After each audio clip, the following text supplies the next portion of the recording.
Good afternoon, YouTube. This is Richard Trent, and today I gonna give you an update on what has happened to me on day 9 of my 23 days fasting. And as you are aware, the first 3 days were done on intermittent fasting. That means I was still able to eat solid food. But the last 6 days were all water only fasting, no solid food whatsoever.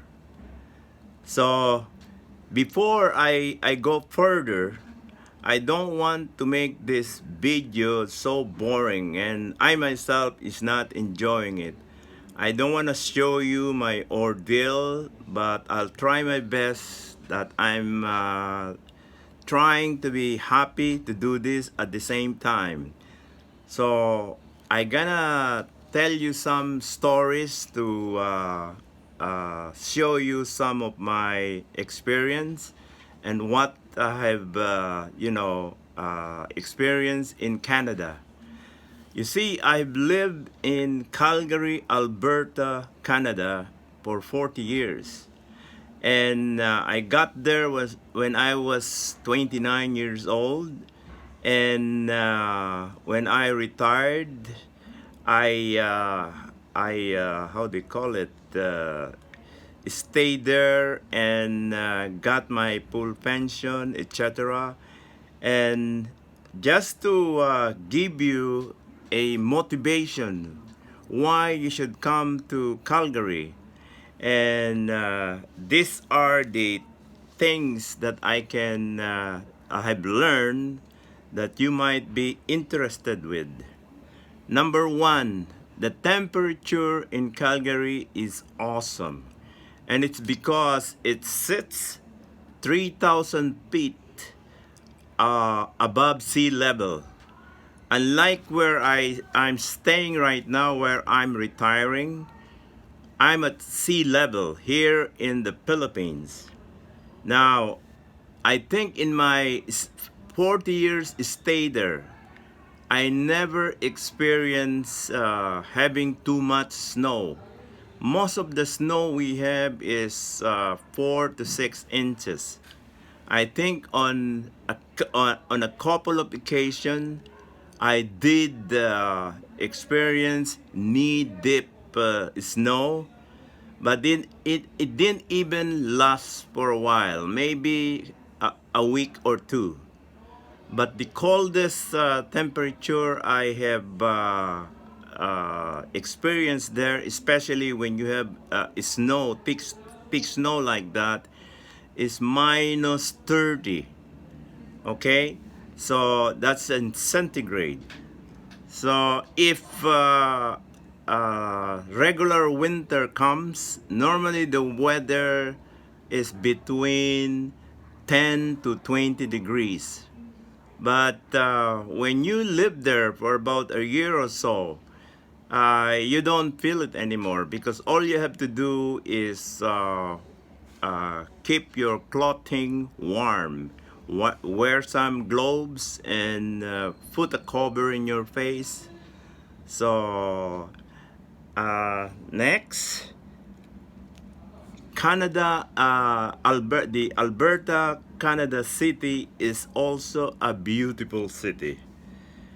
And it was, from what I read on Facebook and Google, it's one of the, how do you call it, beautiful and diverse, and it's rated by United Nations or some organization that rates cities all over the world as one of the 10 cities to live. Okay, and it's because it is very strict on environmental issues, and the city is basically clean. You walk around and you can get a blanket and a pillow, and you can basically sleep in the street. That's how clean Calgary is. Okay, And then number three, Calgary is the Texas of the North. It's because where oil is mostly done or fabricated or produced in the north of us in Edmonton City, most of the headquarters of the oil company are stationed in Calgary. So there's a lot of job because of that, and of course we suffered a little bit because of the downturn of the oil prices. And finally, okay, I think I've said that the temperature, beautiful cities. Okay, so I hope that this will get off of your mind into thinking that I'm very serious with this. And I really hate to be boring and telling you stories the same over and over again. Whereas I'm trying to show you what I'm doing. And of course, I'm just going by my day to day experience, which I'm showing it to you live. Now, going back to fasting, I want to caution everybody, especially the seniors, that you cannot just go into this without consulting your family doctor or medical professionals. So if something happens to you, it's not my responsibility, okay? So I gotta get my blood pressure and blood sugar reading right now because I've already taken my morning, afternoon, lunchtime. I even took two readings at 4 o'clock because I feel kind of weird, but this will confirm it if the reading is really okay or not, okay? Because what I did was I rested, lie on the bed, and then now it's like 2 hours now, and I will do my testing.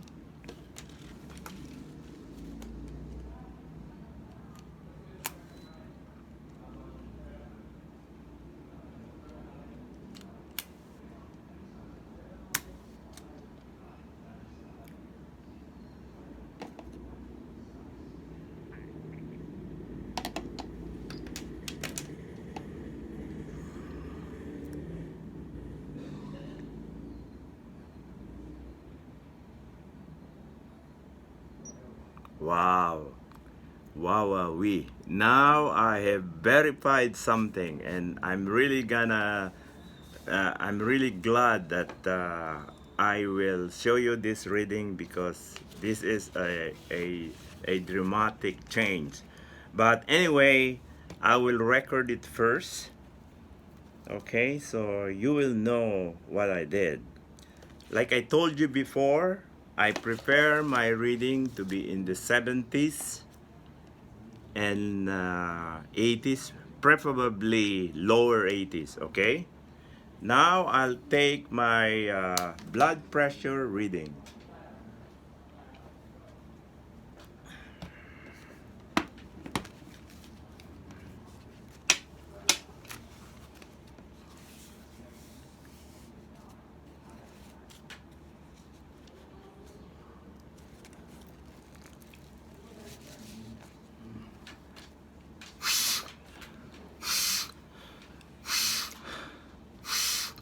I do a little bit of quick yoga to relieve my tension and calm my nerves.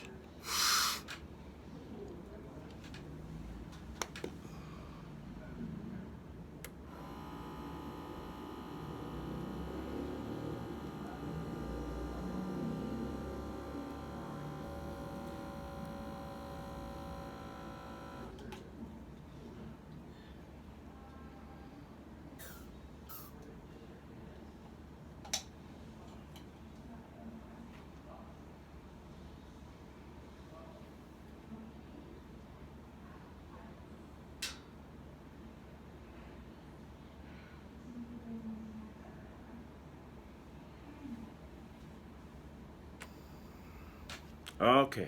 Oh, it's good too. I got 126 over 74. So I better record this before I forget.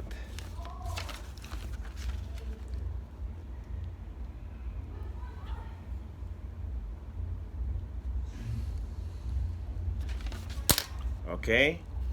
So I gonna uh, review to you all my readings from this morning up to now, which I just showed you. Okay. Now, my first reading in the morning, which I did roughly around 6 o'clock, I got a reading of 83 for sugar, which is just like what I desired. Okay? And of course, last night I got 78, so it crept up a little bit, but I don't mind. It's still in the low 80s, so I prefer that. Now, at 10 o'clock, I didn't do it anymore. Like I told you, I changed my schedule. I don't want to force myself. So I didn't do any jogging. I didn't do any 2 kilometer walk.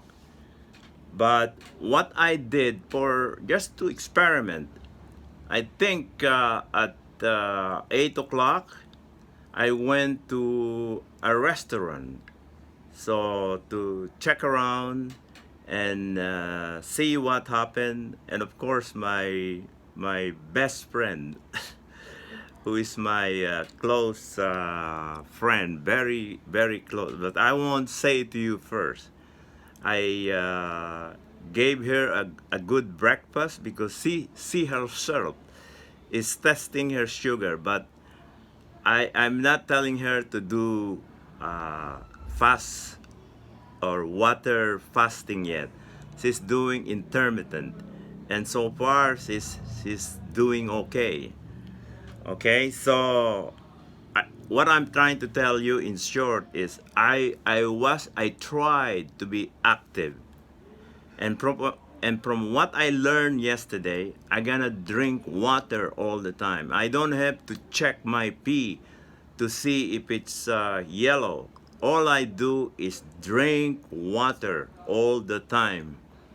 That means I have a bottle with me wherever I go, and every maybe half an hour or an hour, I would take a sip. Anything I can handle. So I think basically today, I must have taken 2 3 liters of water. Okay, so at lunchtime, my sugar went down. It became 75. Okay, and then I felt a little bit tired after that. So I didn't lie down. I still tried to be busy one way or another, doing house chores and buying my stuff that I need for my office here in my place. And guess what? My reading was 97 on sugar, and this is the first time I got it. And I was kind of held back and I said, what the hell is going on? So I did another reading because sometimes you can use your monitor tester and it would give you a false reading. So, and that has happened to me in the past. So what I did is I did it for the second time, did some press breathing and try to relax, and I made a measurement again, and guess what? I get 100. Oh, this scares me because I hate that reading. I want to be close to 70 and 80s. So I imagine my body is reacting. I don't think it's because of dehydration.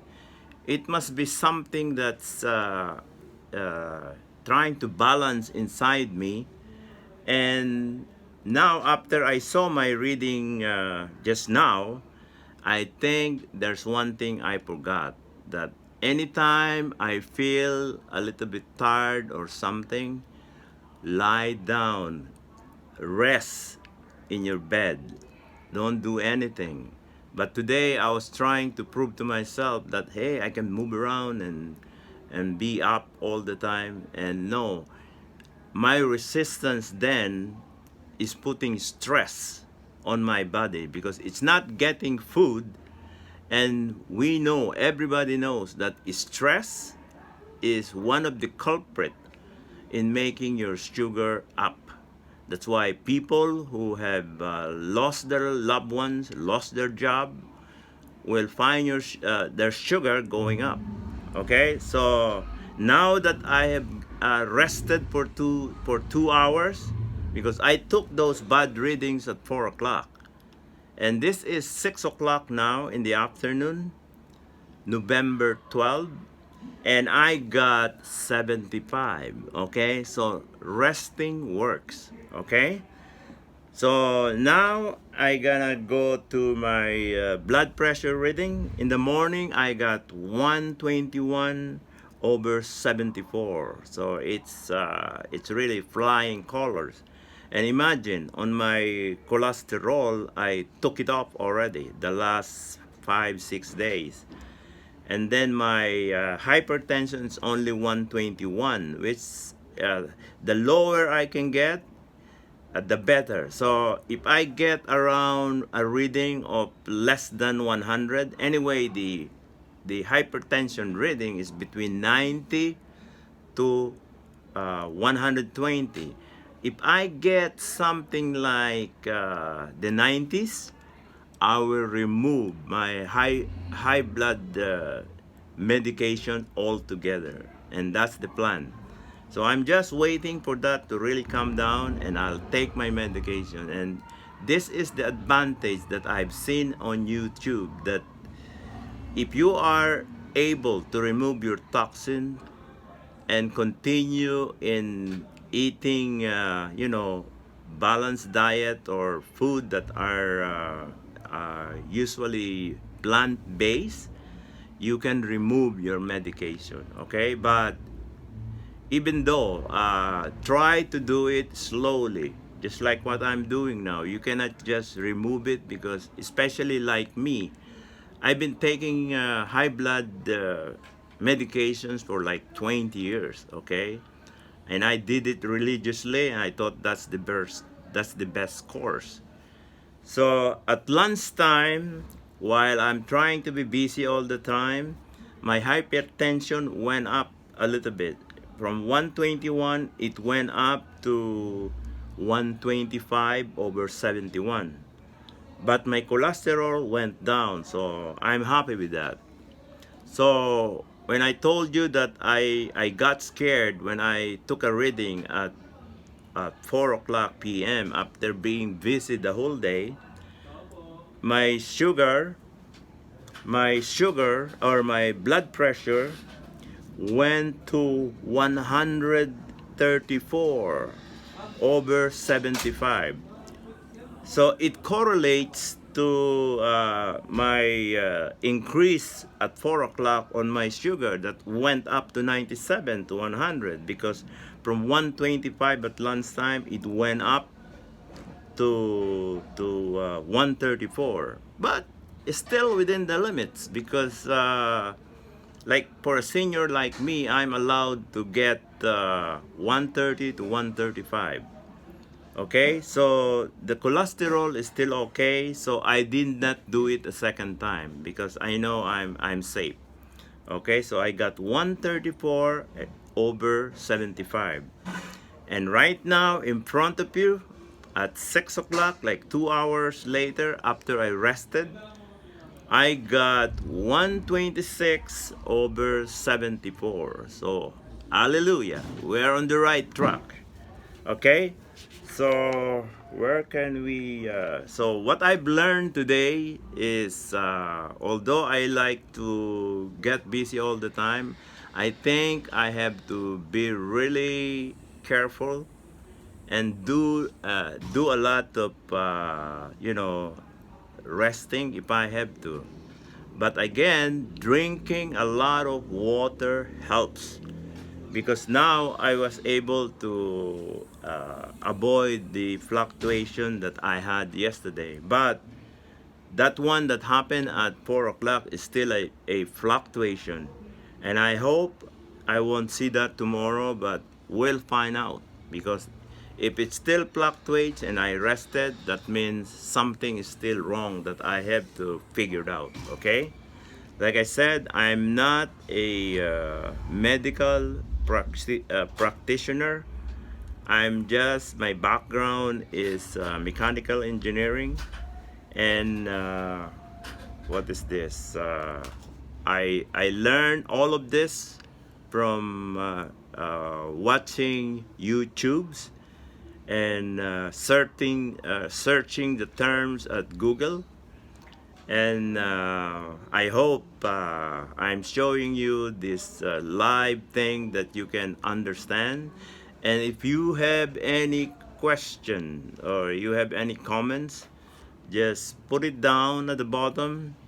And if you like what you see, please like my video and subscribe. Okay? Thank you very much, and I'll see you tomorrow. Bye.